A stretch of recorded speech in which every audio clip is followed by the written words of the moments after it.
ሰው መጣሩ ዘዴ መፍጠሩ ለመስራት የተለያየ ቴክኖሎጂ መጠቀሙ ኮምፒውተር ላይ የተቀመጠ በደንብ አድርጌ እንዴት አድርጌ ነው ሀብታም ሆኖ ብሎ ዘዴ መፍጠሩ ይሄ እኮ ትልቅነት ነው።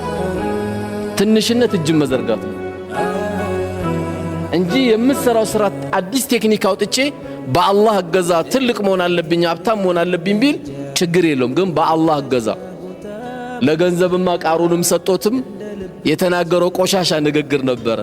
እኔ ይሄን ገንዘብ እኮ አላህ የሰጠኝ ስለሚገባኝ ነው አለ። ይሄን ገንዘብ የሰጠኝ አንዳንዱም ይናገራል እኔ ሁሉ ገንዘብ እኮ እንዴት እንዳመጣት እኔና አላህ ነው የምናቆም ይላል። በቴክኒኬ በብልሃቴ በዘዴ ይላል። አረባክተው ካንተ የበለጡ ይሄን ያሉ ሰዎች ነበሩ ከነ ገንዘባቸው እስከ የውመል ቂያማ እንዲሰምጡ አላህ አድርጓቸው።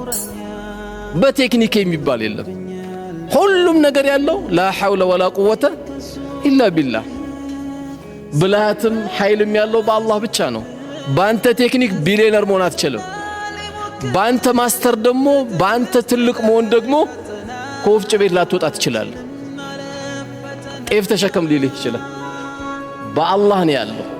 ስለዚህ ሐላል ከስብ ላይ ልዩ ጉጉት ማድረግ ያስፈልጋል። ልክ ዑለሞች እንዳሉት ሐላልን ከስብ የሚበላን ሰው ከምንም በላይ በራሱ ላይ መረጋጋት አላህ ይሰጠዋል። ያኒ ጦማኒነት ሰኪነቱል ቀልብ አላህ ይሰጠዋል። ይረጋጋል። ሁሌ የተረጋጋ ሰው ነው። ከዛ በላይ ደግሞ ሐላልን የሚበላ